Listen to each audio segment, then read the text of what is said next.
Started. Okay, great. Well, it's really a great pleasure to welcome Tamara Broderick here to the MLFL to give this talk. Tamara is an associate professor at MIT. She has done a ton of really influential work in the area of Bayesian machine learning.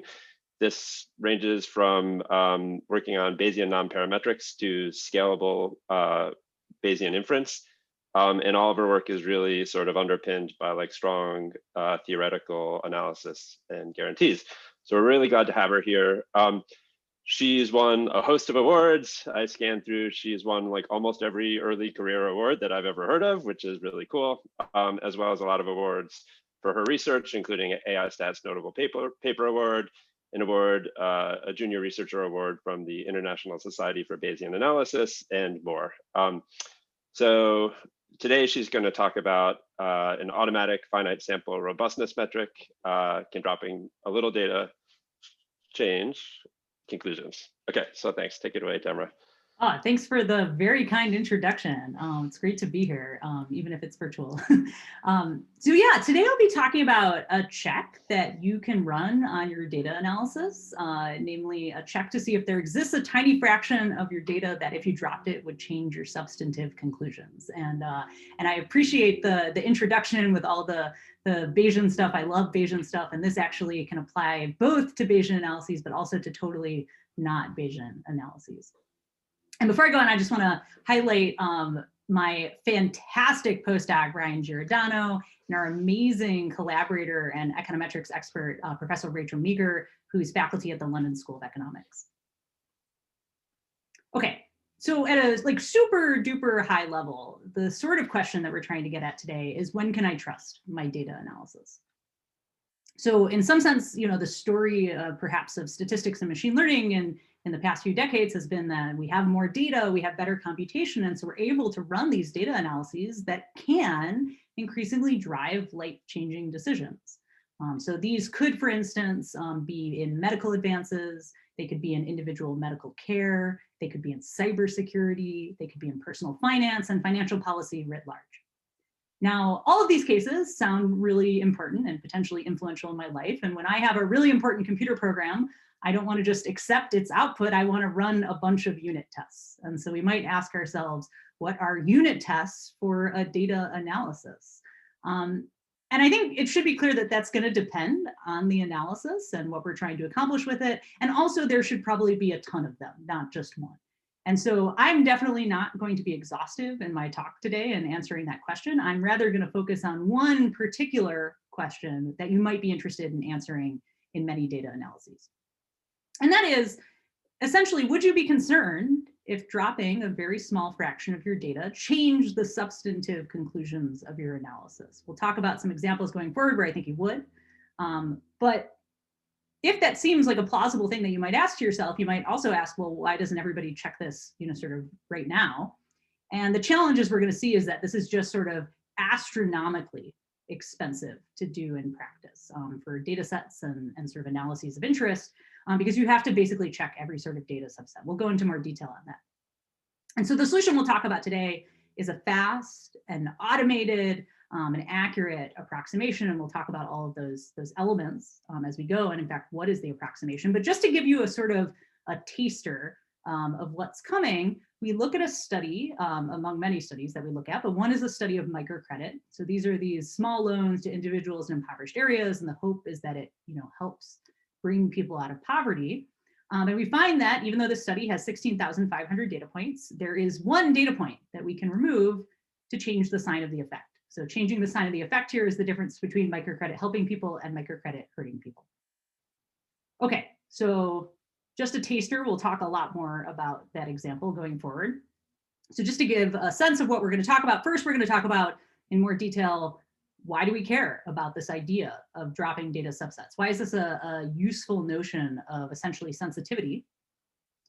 We're going to talk about, well, what does it exactly look like to drop data subsets? What do we mean by dropping data subsets?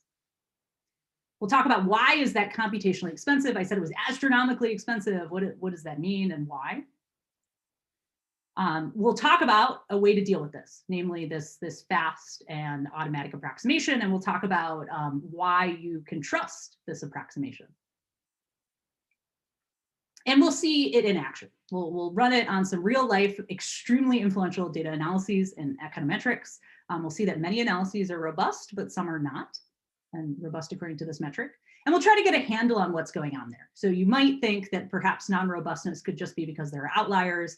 At least in a traditional sense of outliers, we will see that that's not what's driving this. You might think that if you have a small p-value, you're safe, and it turns out you are not, and we'll see that. You might think that the issue is heavy tails, especially if you've heard of other types of robustness, and that is not the issue we will see here, and so on. We'll see roughly that one way to get a handle on some intuition here is signal to noise. So signal being sort of, at least at this point in the talk, the amount of information about what we care about, and noise sort of being the error that's making it hard for us to access that information. Okay, so let's start by talking about when do we care about dropping data subsets. Okay, so one thing that's worth noting here is, unfortunately, the way that I think we, and certainly I already in this talk about sensitivity or robustness is sometimes as though they are monoliths, and they're not. What we really mean when we say something is robust or sensitive is shorthand for robust to some change, sensitive to some change. Any useful data analysis must be sensitive to something. You would feel really bad about your data analysis algorithm if it never changed when you had different data. That would not be a useful algorithm. And so we really have to ask what change is appropriate, or even more to the point, what change is inappropriate? What would we feel bad if our analysis changed? Or when would we feel bad if our analysis changed? Now, I want to note that this is really going to vary by problem. If you're a cybersecurity researcher and you think that somebody could come in and actually change your data in some way, that's going to be a particular type of robustness, and that's not the robustness that we're talking about today. If you think about the sciences or a lot of forms of engineering or the social sciences, it's not that you expect some nefarious actor to come in and mess around with your data. It's more like you just think that your data might have not been collected exactly perfectly, and you worry that there might be issues that arise in your analysis because of that. And so let me focus on some concrete examples. In particular, let's look at economics. Why are we looking at economics? One, it's very influential. It's important. It drives a lot of decisions that affect our lives. Two, oh my gosh, our experience has been that it is just a wonderfully reproducible discipline. I mean, the reason that we could write this paper and run these analyses on influential analyses is that the data was available, the code was available, the exact ideas could be replicated perfectly. We could replicate things down to like many decimal places. So, I mean, just really amazing field that I think we could all learn from. And then finally, and prosaically, we just had the ability to work with a fantastic economics researcher, Rachel Meager, and so that made it pretty easy for us. Okay, so what about economics? Why do we care about dropping data subsets there?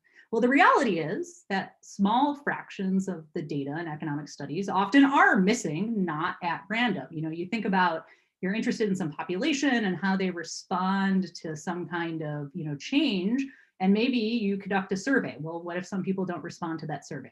Maybe you call some people up on the phone. What if some people don't have phones? What if some people don't respond to the phone? And so it's very reasonable to think that you could have small amounts of data missing not at random. And so you'd be worried if you were sensitive to small amounts of data missing not at random. The policy population, by which I mean the population at which one day you're going to actually apply this policy to, is definitely different from the population that you're analyzing in your data analysis. It could be because you did some analysis in one state, you collected data in a state and analyzed it, and then you're applying it to another state or another country. But it also could be that you literally analyzed exactly the population that you care about, and then you're applying the policy a few years later, and that population will just have changed in that time, one way or another. And so you'd be worried if you were sensitive to these very small changes. Another issue that arises in economics is you're often reporting a convenient proxy. So in particular, almost like all of the standard statistical and machine learning tools essentially report a mean at the end of the day. Now, let's say that you're talking about this microcredit idea, helping people in poverty with these small loans. What you really care about is that you are helping many people, not that you are helping one person a ton. And so if you're doing your study and Bill Gates walks into the study, and you're looking at something like average profit, well, now your average profit is super duper high. But that's just because it was Bill Gates, and you'd feel really bad if when you removed Bill Gates, everything actually changed effect. Okay, and finally, it's just worth noting that models are just necessarily misspecified here. I mean, in the social sciences, there's no way that you're modeling things exactly, what's going on, and so you'd be worried if they were really sensitive as a result. Now, I said let's look at economics, but it's worth noting that in all of these cases, we'd be concerned if dropping a small fraction of data changed our conclusions, but also all of these cases apply outside of economics. These are not economic specific. Certainly, the standard statistical machine learning tools that we use have this mean problem, and that occurs in every area. Models are just almost always misspecified unless you're in some obscure area of physics, or maybe not so obscure, but like physicists might know exactly their models. And I think beyond that, the rest of us are dealing with some kind of misspecification. And these other ones can arise depending on the application. Okay. Finally, I'll just note briefly that there are some cases where you actually do not care, or you think that it's appropriate that your data analysis should depend on a small amount of the data, but you should be upfront about it. So there's this nice application or example due to Rachel, our collaborator. Imagine you're studying some crime in a data set, and there are tens of thousands of people, but you're interested in murders, and so hopefully, thankfully, like there's a very, very small fraction of murders, maybe like 6 murders in the control group and 3 in the treatment group. If you're studying murders, that's a very small fraction of your data, but also you should be upfront that your analysis is based on 9 data points, not 30,000. Okay, so hopefully at this point you feel like you care, at least in some cases, about this idea of being sensitive to dropping a small fraction of your data. And so let's ask what exactly would that look like in practice, and why might it be challenging? Okay, so let's call the small fraction alpha. So technically it's between 0 and 1, but we're imagining it's something very near 0, the small fraction that we're dropping. And we have to think about, what would I worry about in my data analysis, where I think I would worry if I made a different decision, if I changed my decision when I dropped my small fraction of data. So something I might be doing is I might be measuring the strength of an effect, like maybe, the strength of this microcredit effect. And I'd be worried if I changed the sign, if I said that something was happening and it was helpful and really it wasn't helpful, or vice versa.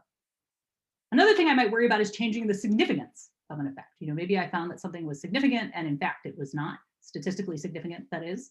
That's something I could worry about. I could worry about changing both sign and significance. I could worry about something else entirely. But typically, we're thinking about changing some kind of decision. That's when we'd start to worry. Okay, so let's define some quantities that get at this idea. So the first is going to be what we're going to call the maximum influence perturbation. So this is the largest possible change that we could get in whatever quantity of interest we have. Like, let's say we're interested in the size of the effect of microcredit, the largest possible change we could get by dropping at most alpha fraction of our data. And so if in fact that largest possible change was such that it changed the sign, and that was the thing we worried about, we would be worried. If it was such that it changed the significance, and that was the thing we worried about, we would be worried. Now, of course, as soon as we define this, it seems like we'd probably be pretty interested in what are the problematic data points, what are the data points that are causing or could be dropped, and then make this change. So let's call that the most influential set. So the data that we would drop to achieve the maximum influence perturbation. I see a hand up. Hi. So I guess the question I want to raise is, if you, let's see, if you have a tight confidence interval on some parameter you're trying to estimate, then the idea that it's tight means exactly that if you didn't have exactly the data that you have, for example, if you dropped 1 data point, your confidence interval would now be incorrect, right? So do you see what I'm saying? So like if I have a tight confidence interval on the mean, and if it's tight, it means it cannot be improved, right? And so if I drop the single most influential point, I'm guaranteed to change my decision, and that's what needs to be tight. So that doesn't necessarily seem like a bad thing. Do you agree? So I guess what I want to suggest is maybe let's like step back a second. And I really think it's useful to think of like this from a high level. I think it's more about, are you worried about this? If you're not worried about this, like if you don't think that like if I drop some data and your analysis would change, that's perfectly fine. And this is not a robustness check that you need to run. Now, that being said, I'm not sure I totally agree that the confidence interval will always tell us this. One reason being that we always calculate confidence intervals through some kind of function of our data. So maybe if we had like a perfect confidence interval, we knew everything that was going on, like our actual data generating process, then we could get fantastic, everything. But the reality is we're estimating everything. And so it could be off in various ways. And I think, part of that is why people do things like the bootstrap or resampling schemes, is that they want to get at some notion of like, what is the actual data generating process, even though the reality is that like, typically we have to make some kind of, or we would often make some kind of like parametric approximation to what's going on there. So I would think of this as being more like, a typical analysis that you do will make a number of assumptions. If you're, even if you're saying something like, I'm going to use a confidence interval, like technically speaking, that's, making some kind of like maybe normality assumption or like approximate normality assumption. And here we're sort of trying to get away from, or we're trying to have something that's like agnostic to those assumptions. And I think this is the general idea, again, of like resampling schemes, is to say, hey, yeah, I made my assumptions, but now let's just check against the data we have. If we changed it just a little bit, would that change our outputs? Thanks. Cool. Okay, great. I'm going to name one more thing that we might be interested in before saying what might be problematic here. So let's call this last thing the perturbation inducing proportion. So we're going to say this is the minimum data proportion that we need to achieve a certain change. So I'm interested in maybe changing the sign of effect. How much data do I need to change that? And maybe if it's like 10% of the data or 5% of the data, I'm not too worried because it's got to change at some point. But if it's like 0.01% of the data, I'm super worried, or like 0.1% of the data, I'm super worried because that's a tiny bit of my data. And we'll report NA if there is no minimum data proportion that we could use to achieve a certain change. Okay, so how might we calculate these quantities in practice? So let's look at the maximum influence perturbation. One thing we could do is we could look at every possible alpha fraction of the data that we could drop every single one, rerun our analysis, and then check like, which one made the largest change. Certainly that seems like the straightforward algorithm that would compute this. So what's the problem with that algorithm? Well, let's look through a concrete example. Suppose I have 400 data points. I would say that this is not a very large data set. So if something doesn't work here, it's not going to work elsewhere. And let's suppose my alpha is 0.01. So I'm concerned maybe about dropping 1% of my data. Well, now what I would do, according to this algorithm, is I would get rid of every 4 data points. I would get rid of every 3 data points. I would get rid of every 2 data points and so on. Let's just consider 4 for the moment. What would it cost to analyze getting rid of every subset of 4 data points? Well, 400 choose 4 is over 1 billion. So I'd have to rerun my data analysis over 1 billion times. If my original analysis takes 1 second, which I find to be an unusually fast analysis, that would be really great. This check would take over 33 years to run. Now, yes, there's distributed computing, but I don't think that's going to save you here. This is just going to be a really, really long thing to run. And it gets worse as soon as you get to larger data sets. In fact, it gets combinatorially worse, much, much, much worse. We'll see an example of that in a moment. And it gets linearly worse with the time it takes to run your analysis. So this doesn't seem like something very realistic. And I think you can hopefully see why nobody is running this right now or was running this in the past. It's really computationally prohibitive. Okay. So what can we do? Well, before I tell you what we can do, let me motivate you to care about what we do by going through an example. So let's look at that microcredit example in a little bit more detail. So there were these 7 very famous and influential randomized controlled trials. Each one was in a different site that happened to be in a different country, examining the effect of microcredit. Is microcredit helping people? And so let's look at the largest of them, this Angelucci et al. 2015 study with 16,561 households. Again, just fantastic paper, wonderful reproducibility and data sharing here. And so they're looking at essentially a very particular and pretty straightforward model. Now, let me explain everything that's going on in this model. Now, in general, there's actually a number of covariates that you can have about each household, which is indexed by n. And it turns out that they actually don't matter too much to this analysis based on previous work by, again, our colleague Rachel Meeker on this paper and also other economists. So let's just look at one covariate, a microcredit indicator. Either this particular household received microcredit, in which case this is 1, or it did not, in which case this is 0. We're going to measure as our response the profit.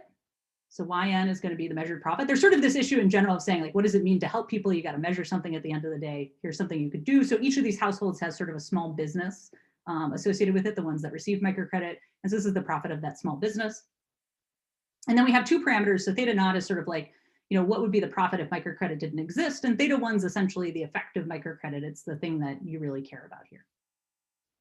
So we can reproduce the original study exactly and find that theta 1 hat under sort of an ordinary least squares regression is negative 4.55 US dollars purchasing power parity every 2 weeks with a standard error of 5.88. So basically this says that microcredit is hurting because it's negative, but it's also a statistically non-significant result because the negative 4.55 is not 2 standard errors from 0.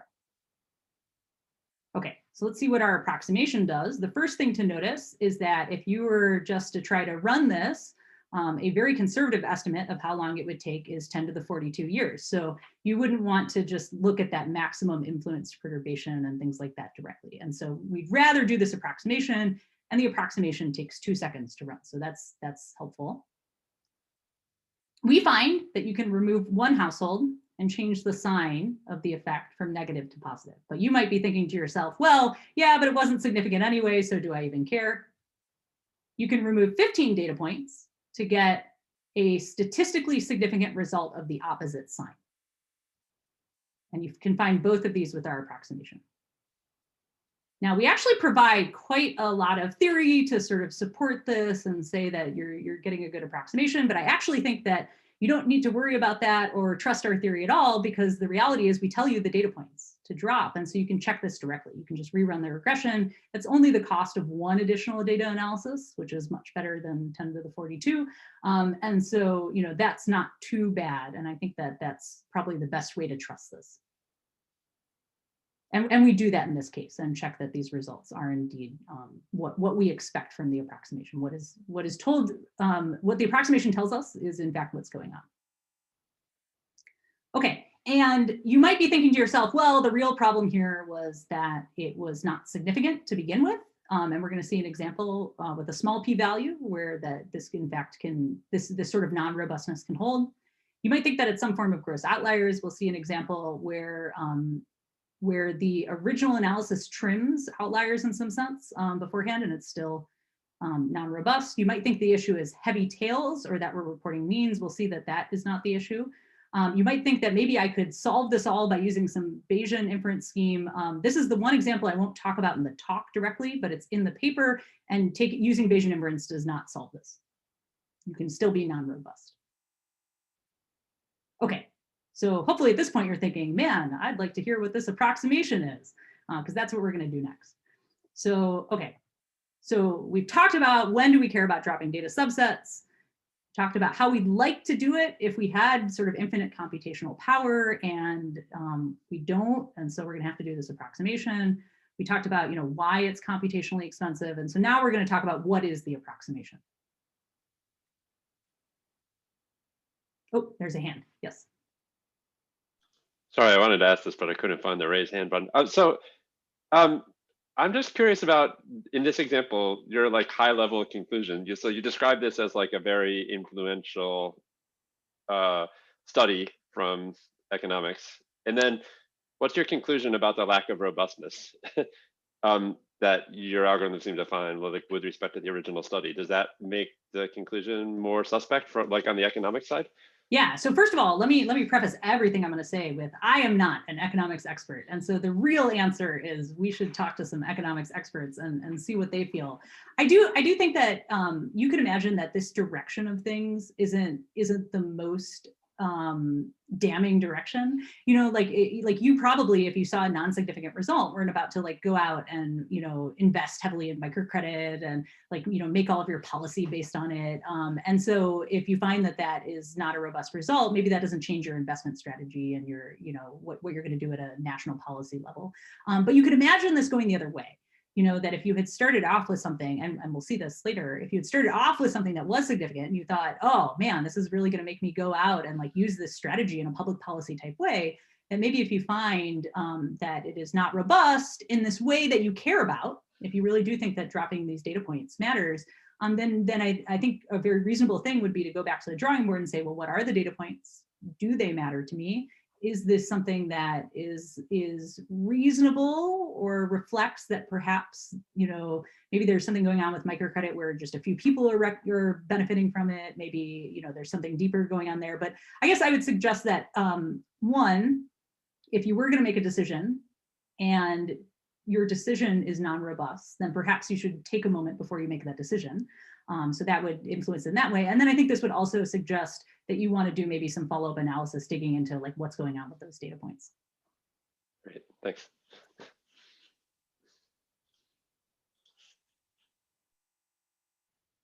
Okay, let's talk about our approximation. In order to do that, first let's do some notational setup and some setup for what dropping data looks like with some equations.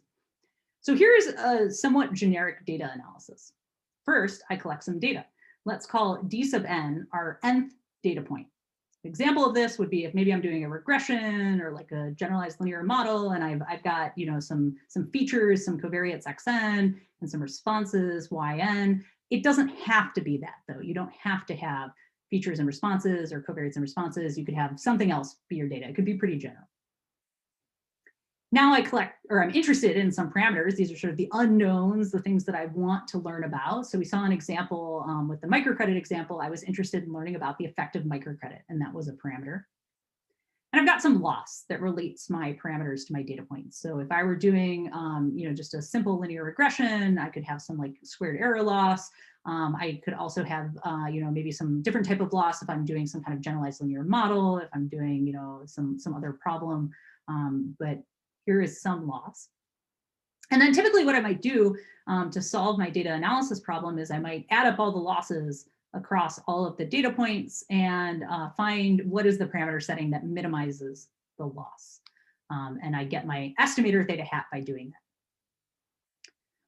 So obviously anything that minimizes the loss fits into this framework. One example is maximum likelihood. So these losses could be negative log likelihoods, and then you can minimize them and get this. It turns out you can actually edit this, you know, not too difficult a way to include a regularization term too. So you could do map or, you know, whatever you want to do. That's pretty straightforward. Okay, so this is a pretty generic looking data analysis. And let's just go one step further and say that there's some quantity of interest that we care about. So in particular, you know, if you look back at that microcredit example, there were two parameters, theta naught and theta 1, but theta 1 was the one that was really driving our decisions. And so we really cared about the particular dimension, let's say p equals 1. So here p just indexes a particular dimension. Now, on the other hand, I could care about the significance of my results, in which case the thing I might care about is actually my parameter estimate plus or minus 2 standard errors. And so that could be my quantity of interest if I care about significance, or it could be something else. But here are some examples of quantities of interest. Okay, now here's the part where I'm going to start changing, I think, textbook kind of things about data analysis. Now let's imagine that every one of our data points has a weight. So data point 1 gets weight W1, data point 2 gets weight W2, data point 3 gets weight W3, and we have this vector of W of the weights. And so in our original analysis, every data point has a weight of size 1. And let's collect all of that in an all ones vector, 1 sub capital N. And if I were to drop some data points, what I'm effectively doing, one way to think about dropping data points, is that I'm taking some of the weights from 1 to 0. So whatever data point, if I drop one data point, I'm taking its weight from 1 to 0. If I drop 2 data points, I'm going to take 2 of the weights from 1 to 0, and so on. And so every dropped data subset corresponds to a different weight vector W. Now let's go back up to the top and see how this changes our data analysis. So originally we just summed up all these losses, But a way to express that when we're dropping data is to say that we pre-multiply each loss by its weight W sub n. And so now, if I were doing the original problem, this would look just like the original problem. I'd get it all back, just the sum over all the losses. And if I were doing some example where I dropped a few data points, I would drop the corresponding losses.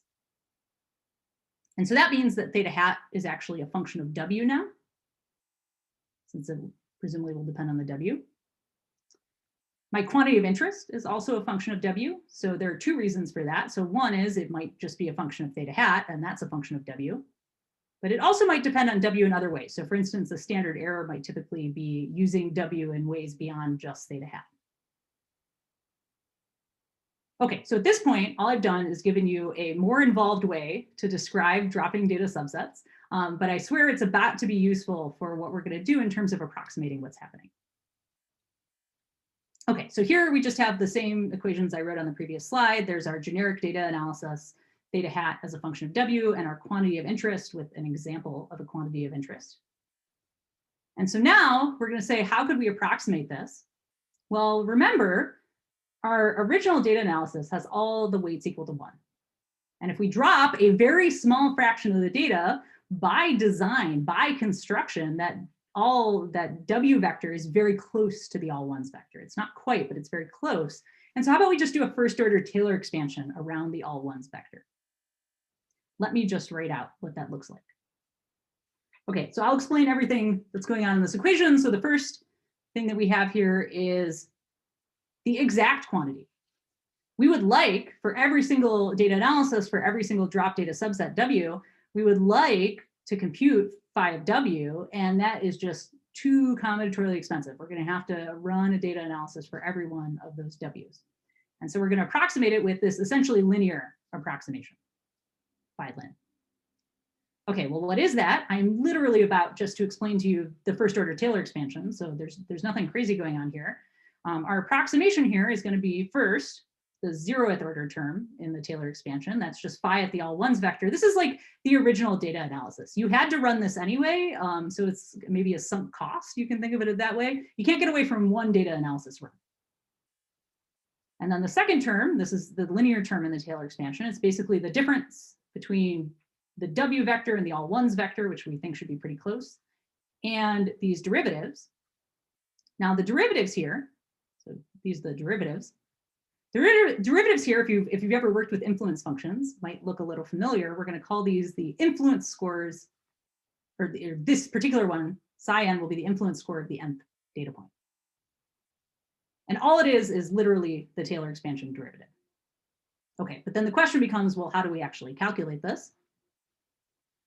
Well, you can write a formula for this derivative by using the implicit function theorem in the chain rule. So basically, we use the implicit function theorem to get theta hat's derivative with respect to W, because you're essentially taking the derivative of the thing you're minimizing and setting it to 0. So you're going to use the implicit function theorem there, and you're going to end up with some derivative of f. So it's worth noting that we're assuming f is sufficiently differentiable in theta. We don't care so much about the data part, but definitely with the theta part.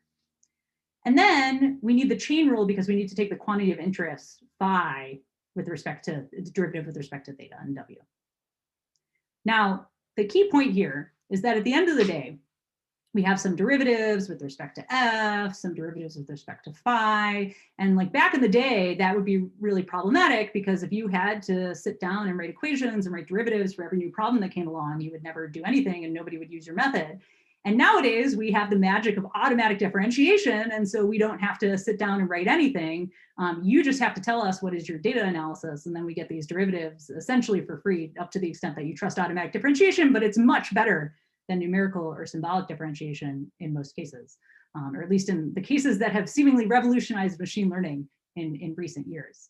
So just in case anybody isn't familiar, there's this fantastic survey, Baden et al. 2018, that I encourage you to check out. And it also, I think, has comparisons to numerical and symbolic differentiation. Okay, so this is the automatic side of things. You know, why is everything automatic? Because you're doing these derivatives with automatic differentiation. Okay, why is it fast? Well, that's going to be a two-part answer.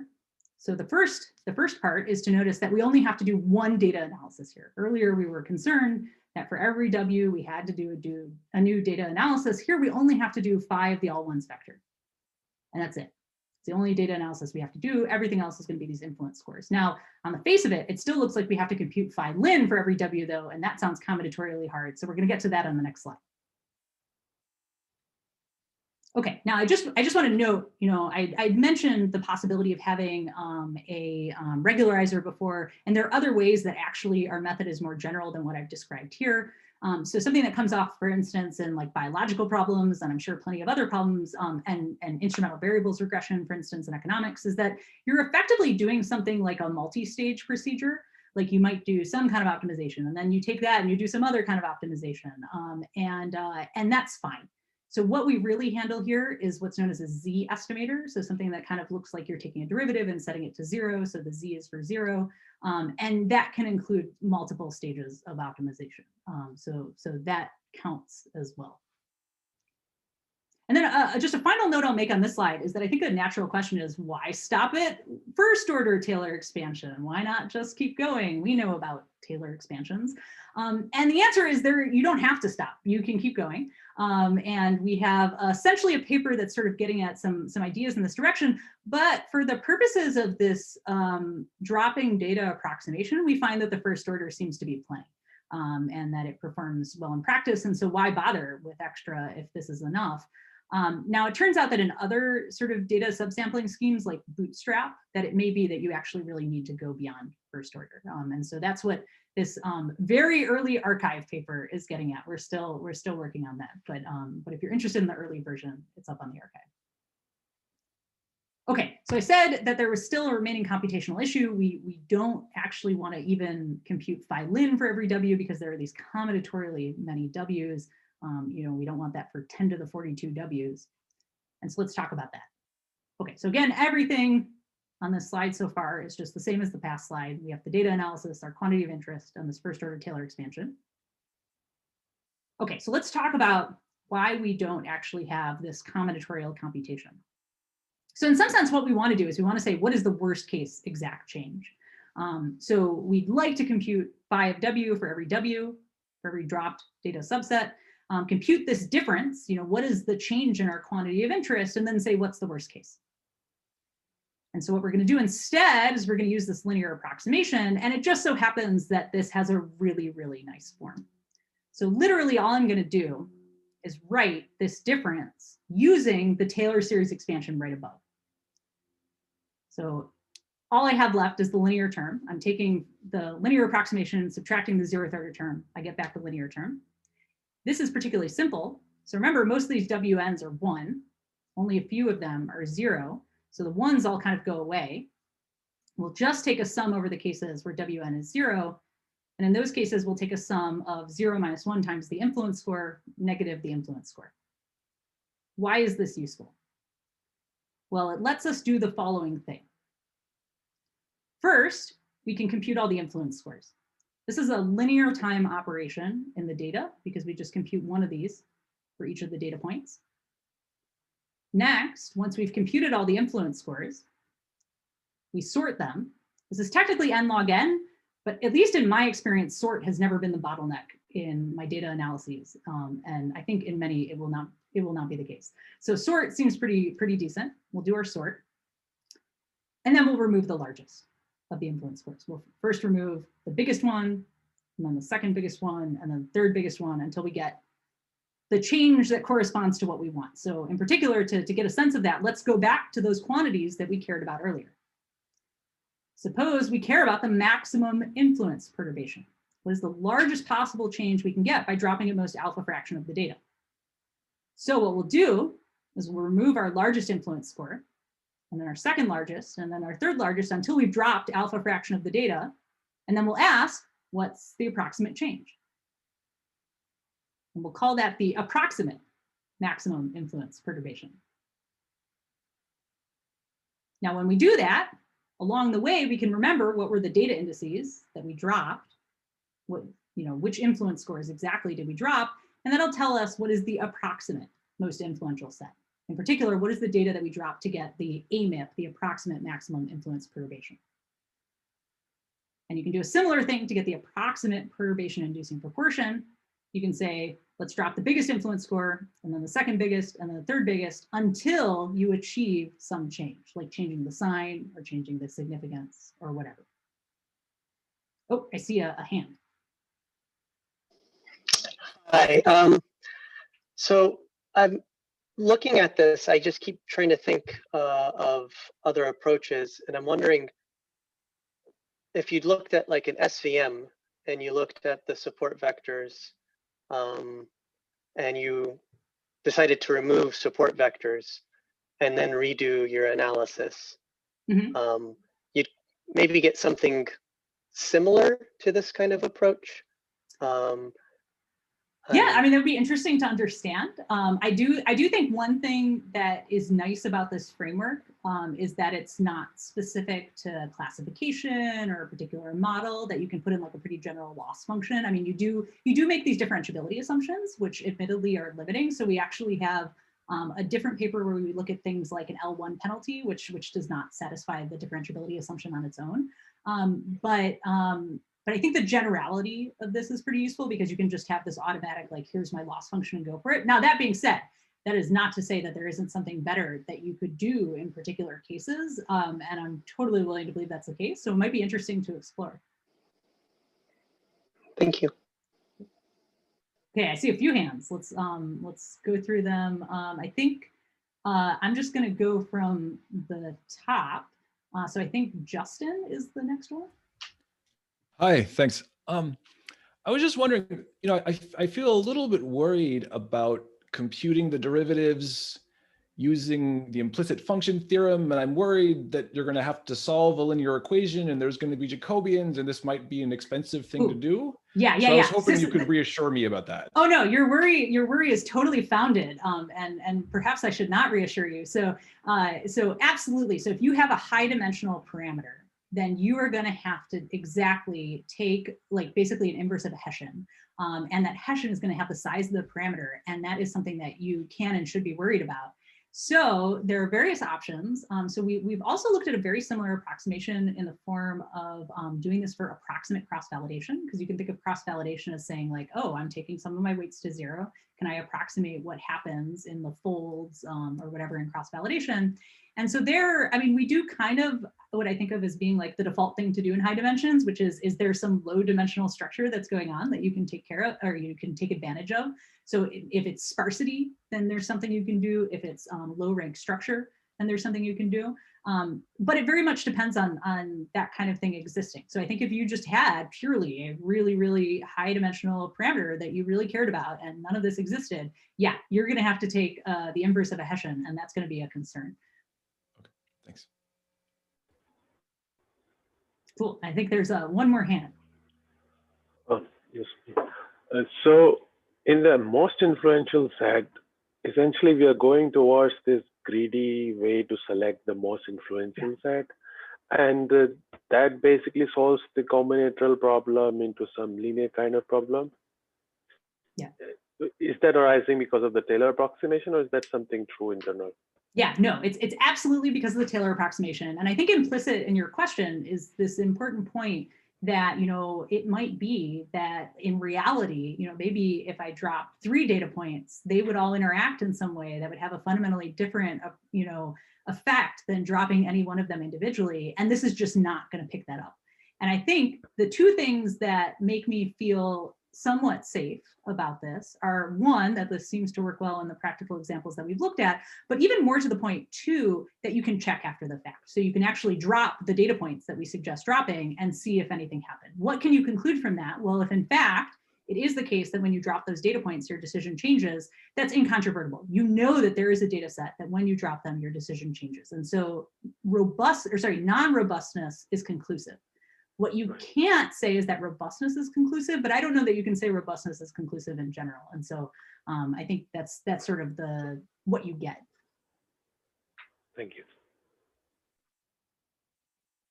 Cool, great. Okay, awesome questions, everybody. Thanks for pointing all of these things out. I think these are all really important concerns and things to be aware of. Okay, So at this point, we have our approximation.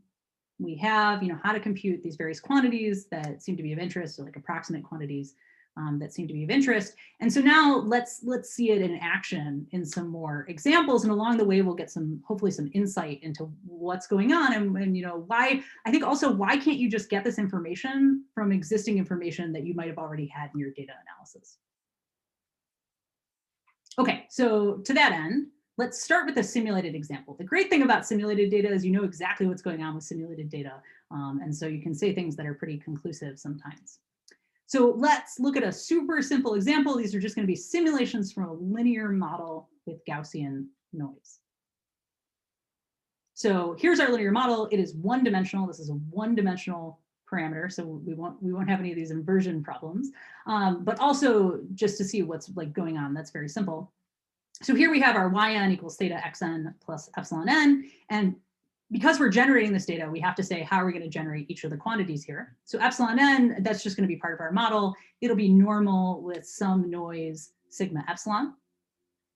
The xn, which normally we would observe, we're going to have to generate because this is simulated data. So it'll be normal with some noise, some standard deviation sigma x. Okay, and now we're just going to set our theta to be -1. Again, just for simulating all this data. And we can ask ourselves a question like, hey, suppose we had 10,000 data points from this model. Could we flip the sign of theta hat? Could we change that sign, maybe change whether something is helping or hurting in this example by dropping some of these 10,000 data points? And if so, how many? Okay, well, I made this point earlier that there was some kind of signal to noise ratio going on. So let me suggest what exactly signal might look like here. So you can think of the signal as being sort of the strength of the effect. But in particular, let's recall what is our analysis here? Well, we're thinking that we'd be worried if we change the sign. So in some sense, what we're trying to do when we're being adversarial like this we're trying to change the sign. And so we have to make a change or delta of size theta hat to change theta hat to 0. Okay. And the intuition here is somehow that if theta hat is large, it's easier to detect its sign. If theta hat is small, it's sort of easier to mistake its sign. Okay, let's talk about the noise. So at a very high level, sort of intuitive level, noise is like what makes this a hard problem. Roughly how big of a change can you get? I'm going to briefly discuss some theory that's in the paper and encourage you to check out the paper, and then I'll go back to the intuition. So we show that the approximate maximum influence perturbation metric actually breaks down roughly as a shape term times a scale term. The shape term is pretty constant across different problems, even with different noise profiles. It doesn't have to be Gaussian. The scale term is an estimate of the scaled asymptotic standard deviation. So that scale term here is approximately sigma epsilon over sigma x. Let's talk about the intuition of why that makes sense for the noise here.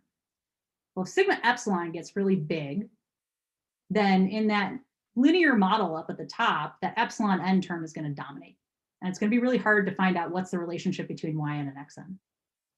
If sigma x gets really big, or if theta gets big for that matter, that theta xn term is going to dominate. And it's going to be relatively easy to find out what's the relationship between yn and xn, to find out the theta.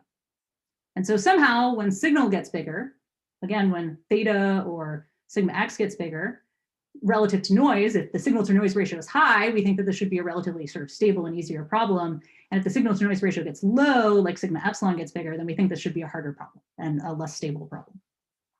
Okay, so let's see this in action. So here we just run this for a bunch of simulated data sets where we change sigma x and sigma epsilon. So on the horizontal axis, we're changing sigma x.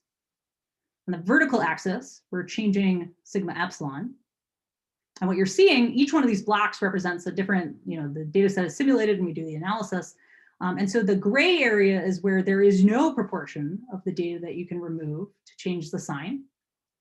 Along the diagonal, there is a proportion, but it's quite high. And so we might think that this is a relatively robust analysis. And when you get sigma epsilon really high or sigma x sort of really low, then we find that it's relatively easy to change the sign with a small proportion of the data. And we see a similar pattern for changing the sign in significance, for changing the significance on its own. Okay, so I want to just make a couple of observations here. So it seems like we can get a lot of information from the signal to noise ratio here about whether something is going to be robust or non-robust, again, according to this particular notion of robustness and non-robustness, to dropping small amounts of the data. And I think some things that are pretty interesting here, especially if you've studied other types of robustness, is that this is not the same as those types. So this is not an issue of misspecification. This is a perfectly specified model. We generated the data, simulated so we know it's perfectly specified, and then we analyzed with that exact same model. This is not an issue of using a mean. The analysis effectively uses a mean because we end up using ordinary least squares analysis here, but you can see that it can be both robust and non-robust. And it's not an issue of having heavy tails because there are no heavy tails, and it can still be both robust and non-robust. So this is just getting at a different kind of idea than, for instance, like a classic Hoover robustness. Okay, so this is a simulated example. We've talked through, you know, all this thing where we know all the details. Let's look at some more real data examples. Okay, so in this first one, we're going to see that a small p-value is not decisive. So this was a super influential study. You might have read about this in the news from Finkelstein et al. 2012, looking at is Medicaid helping people? Is Medicaid effective? You know, can we help people by having Medicaid? And so this is, again, fantastic paper, very reproducible, really wonderful. And so there was this lottery in Oregon, and the winners of the lottery were able to sign up for Medicaid. And so you get this sort of like natural experiment that's going on. And so there were a lot of things that they looked at in this paper. I'm just going to focus on one here. We actually look at quite a few more in our paper as well. But let's look at the effect of the lottery on health. Now, even when you talk about that, they actually looked at a lot of different markers of health. Let's look at one particular notion of health. After 1 year, so 1 year after people actually did or did not sign up for Medicaid, what was the number of days of no impaired activity over the past 30 days? This is just some notion of health. They have like 5 other ones or 6 other ones, but this is one of them. There were over 21,000 data points. These are survey responders, so our concerns at the beginning about, you know, possible missingness at random or not at random may hold. And they found that P was less than 0.01 for a positive effect. So it seemed like, you know, if you could get Medicaid through this lottery, that you would have a positive effect on your health in this regard. And we find that you can drop 11 data points. So that's 0.05% of the total data. So less, not much less than 1%, much less than 0.1%, and change the significance of the result. So you can't just assume because you have a small p-value that, you know, you won't be non-robust according to this metric. Okay, so that's one study. Another one is this famous cash transfer study. So here, you know, I've sort of pointed out a lot of cases where things are non-robust, and I think that's important because if we didn't ever flag non-robustness, you might not be interested. But likewise, if we didn't ever flag, like if we weren't ever saying something is okay, you might also not be interested. So let's see an example of something that actually is robust here. We're also going to see that removing outliers isn't a panacea. Okay, so this is this Angelucci and DeGiorgi study from 2009, again, a wonderful paper. And it looks at 2 different things. So the first thing is the direct effect of cash transfers for poor households on, again, you have to say, what does it mean for, you know, an effect to be good? What can we measure? One thing we can measure is household consumption. So does giving people cash help them in the sense of increasing household consumption? And then here's a really interesting thing, and a way that this study was sort of a pioneer. What about spillover effects? So poor households could qualify for cash transfers, but the randomization was on the level of the village. And so the other non-poor households in the village could potentially benefit when the poor households in the village get these cash transfers. And you might ask, you know, did that happen? Okay, so let's first look at the poor households. In this case, there were over 10,000 data points. And it turns out to drop the sign or the significance or the sign and significance, you have to drop, or to change those things, you have to drop like 4 to 10% of the data. That seems like a lot of the data. I mean, at some point, you should change those things. And so this feels pretty robust. You know, again, we're making this approximation, but to the extent that you trust the approximation, this feels pretty robust. Okay, what about the spillover effects? In this case, there were over 4,000 data points, still a pretty large data set. Now, the original analysis here deleted some form of outliers. So in particular, they took the households with the largest consumption greater than 10,000 units, and just got rid of them. And so you might ask, does that, you know, keep them safe from being sensitive, and in fact, they are still sensitive. You can drop 3 data points here and change the significance. And again, that's less than 0.1% of the data. And just to give a little intuition about like, how could this be, you know, why isn't it just about dropping the things with perhaps like the largest residuals? We show that in the case of linear regression, this influence score, this thing that we're deleting to get our approximation, is in fact the residual times the leverage. And so in order for that to be really big, you want both a large residual and a large leverage. Okay, a couple of quick notes before I finish up. These concerns are not specific to econometrics. And so I think if one were like sort of naively following along with this talk or reading this paper, our paper, you might think like, oh, maybe this is some sort of gotcha about econ. And I think that's like just the opposite of the truth. One, this is a testament to reproducibility in econ, which I think everyone could learn from, including myself. I mean, this is just, it's really great. It's a great field. It's not reasonable to expect that folks in econ would have run these checks before, because again, they were computationally way too expensive to run. And I expect that the lessons here apply to other areas as well. I assume that if we have not yet seen the studies in other areas, that like they presumably are at least less robust. Like I want to see it to believe that it's robust rather than the other way around. Okay, our approximation is local. So we're doing a Taylor expansion. And so if you really think that you have some like crazy multimodal likelihood landscape, there's a good chance that a Taylor expansion is not going to be capturing that. And so you might be needing to do some kind of global check. And of course, the trade-off there again is cost. This is complementary to other types of robustness. If you care about Huber robustness, you should check that. You should think about what type of robustness do you care about in your problem. And in fact, you might even need some kind of tailored check if there's something else that you care about, which is not one of these 2 types of robustness. And likewise, if you robustify, if you come up with some way to robustify to Huber robustness, that's not necessarily going to do anything about this type of robustness. Since I think I'm a little over on time, I'll just say that there's a wonderful literature on approximate cross-validation, which is one of the ways that we came into this problem. And we've done some work in that area. And some of these get at that high dimensional question that somebody asked before. So if you're interested, this might be a cool direction to check out. And all of this relates to this really old idea in statistics called the infinitesimal jackknife, which existed in sort of like the 70s and 80s. And it's amazing. I mean, at the time, it was just this theoretical tool for proving consistency and asymptotic normality. And now we can make it into this really practical tool. Okay, so hopefully you feel like trying it out at this point. So we present this metric to check if there's a small fraction of the data you can drop to change your conclusions. You can check out our paper on the archive, but perhaps even more importantly, you should check out this GitHub repo. So remember, Ryan Giordano is my amazing postdoc, so that's why you see the R Giordano. And the ZAM influence stands for Z Estimator Approximate Maximum Influence. So it's a fun name, but hopefully you can just try it out and find that it's very easy to use. And in fact, we would love to hear how that went. You know, if you tried it on your data analysis, was it robust? Was it non-robust? Did you have trouble using the package? These would all be great things to learn. Thank you. Thank you so much. Can we maybe unmute to thank the speaker?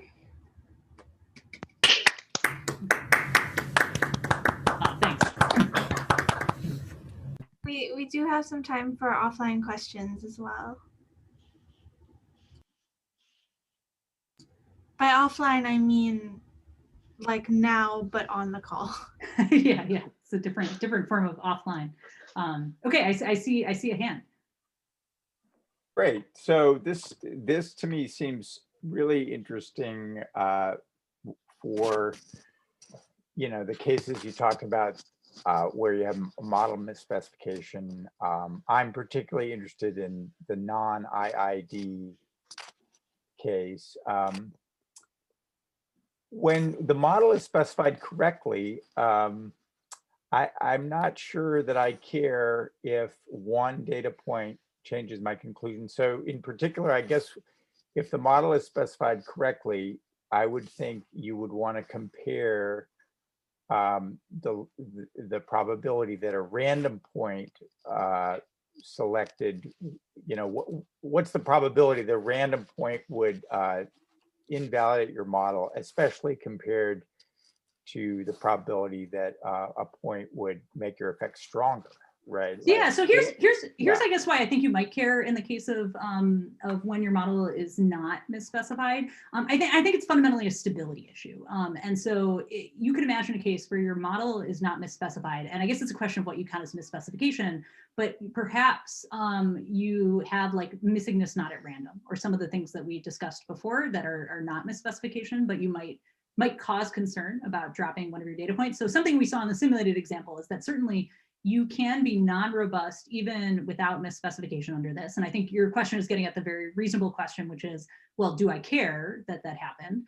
But I think that there are some applications where that would be true. So one would be that, I mean, fundamentally, if I'm in a situation where I care about really understanding the sign of theta. Maybe it's about the notion of robustness. I mean, if I have if I have 10,000 data points and there's only one particular data point that will cause me to change my conclusion, then I would say, of course, this is sort of a bootstrapping idea, but it's sort of like the probability of me selecting that data point but I think is only 1 in 10,000, right? And in all the other cases, I am robust, right? But I think what you're getting at is there's two different forms of robustness that you could care about. I mean, obviously there's way more, but here's two that we're talking about right now. So one is you could care about robustness to dropping a random data point, or you could care about robustness to dropping any data point. And so if you're in a missingness not at random situation, I think you should care about robustness to dropping any data point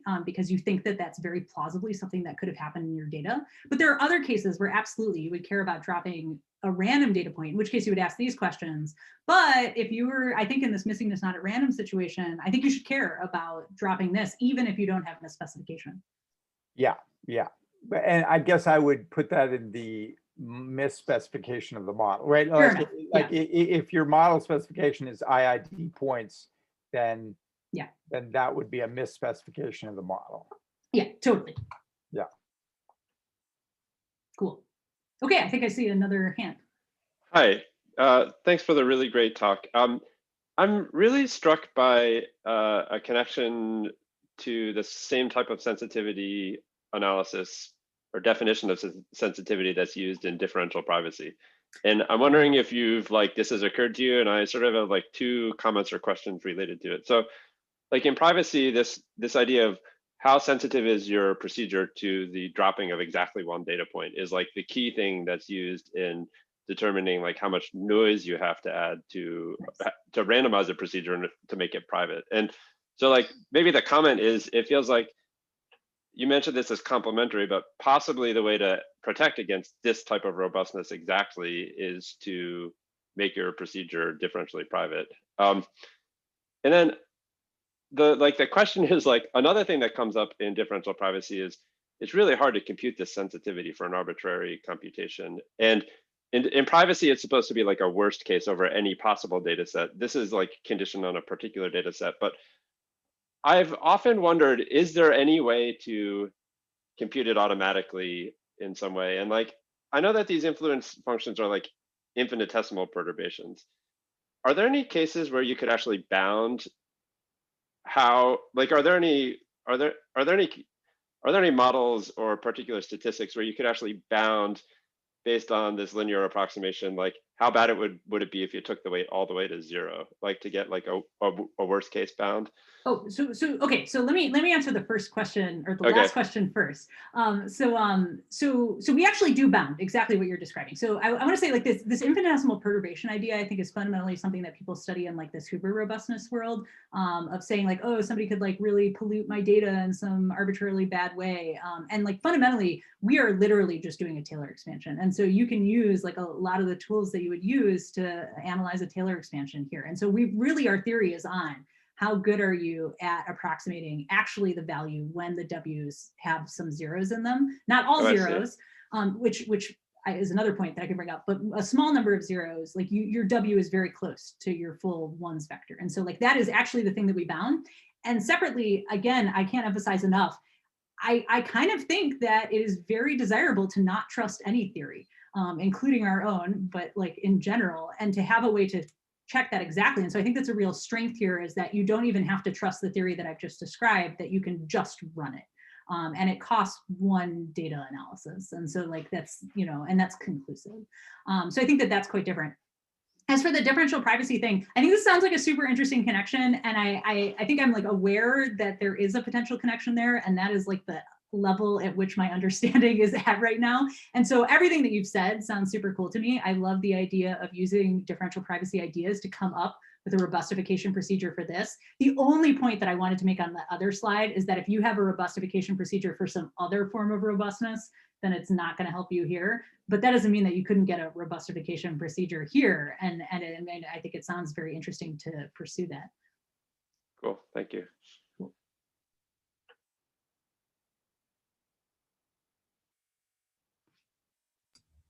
Great, well, thank you so much. Oh, Mohit has a question, sorry. Oh, cool. Really quickly, so you said non-robustness is not conclusive. So one way to, I think non-robustness, if you find non-robustness is yeah, and is robustness conclusive. is not. Yeah. Robustness is not. So let's say if I am interested in the lower bound of a covariate, and I try to ask, with this much change in the data, what is the lower bound I can get for a particular covariate? That could be solved conclusively, and that would be one kind of robustness. Oh yeah, I guess I want to suggest also, this comes back to this earlier point, if I'm understanding correctly, of like, there's so many different types of robustness. And so the only thing that I'm saying is like non-robustness in this particular case, where we have this approximation and use this approximation to see, are you robust to dropping data? That's conclusive in the very concrete sense that like you can actually run the data analysis and check it. And so it's only conclusive insofar as you do that for this case and see what happens. And now you know that in fact it was non-robust if it changed a lot in that data analysis. But absolutely, in general, if you're doing anything else, there are going to be times where you can really prove fundamentally that something did not change under some perturbation. You could prove fundamentally that like something is not sensitive in that particular way. I really just meant that in a very like constrained, like for this talk kind of sense. Yeah. Thanks. Cool.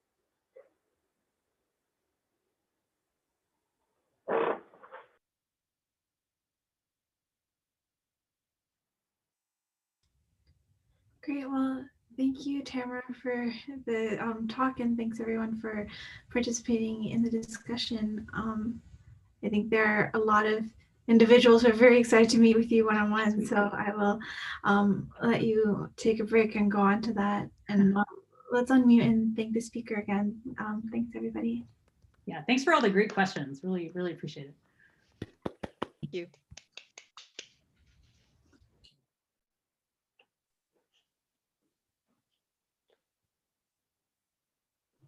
Thank you. Thanks, Tamara. I'll talk to you later. Yeah.